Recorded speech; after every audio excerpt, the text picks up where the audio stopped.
Hey, this is Dan from And Brand, and I wanted to talk to you a bit about brand values. People often find these really difficult to work out. I'm slightly distracted because there's a fox right behind me in that bush. I don't know if you can see it.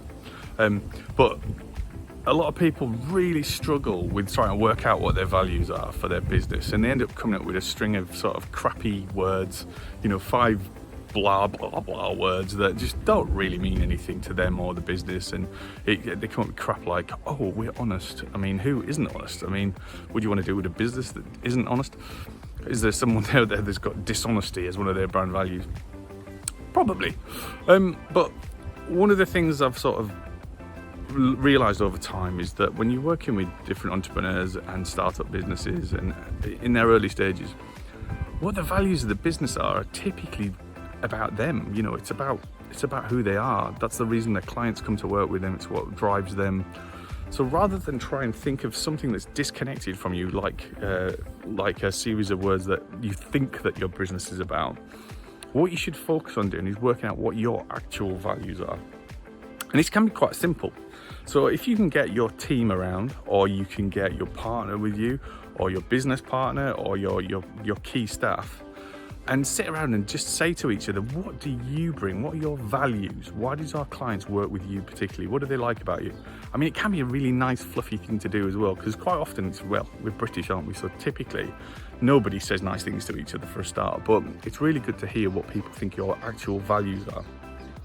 So once you've done that, you should end up with like 15 to 20 words for each person, right? And this is really important to get like a really quick cross-section across it.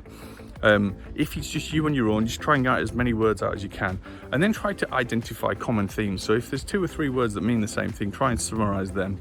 Use a thesaurus to try and get an idea of better words that you could be using to describe the same things. But what you should avoid is having 3 or 4 words that are the same. So the idea is to get 15, 20 words per person, and then whittle them down to 3 or 5 words that you think can sum up the business that also means something to you. It's got to really mean something. It's got to really sort of get your sort of hairs on the back of your arms standing up. The idea is to sort of have these 3 to 5 words, and then see what you can do to expand on them. So once you've got the words, that's great, but what do they mean to you, and what should they mean to your client? Because once you've got that, then you can have something to sort of hang your hat on, and it feels like the values start to mean something. I mean, a good example of this is we were asked by a rather large daily newspaper to brand their offices. And when we looked at their values compared to ours, we decided not to take on the project. And for us, it was an absolute no-brainer. They were a bit gobsmacked, to be honest, that we wouldn't work with them. But I knew that if I'd won that work and took it back to the office, that everybody there would have hated to work on it, because it didn't stand for us. And as it happened, we got a much better project in off the back of it. And frankly, when we talk about this particular newspaper, a lot of people are quite impressed that we didn't take it on, and they also relate. So the people we work with tend to have the same values as us, but if you don't know your values, you don't know who you're going to work with. I've got some funny stories about this that I might share with you another time, but for now, think about your values and what 3 to 5 words are going to sum up your business.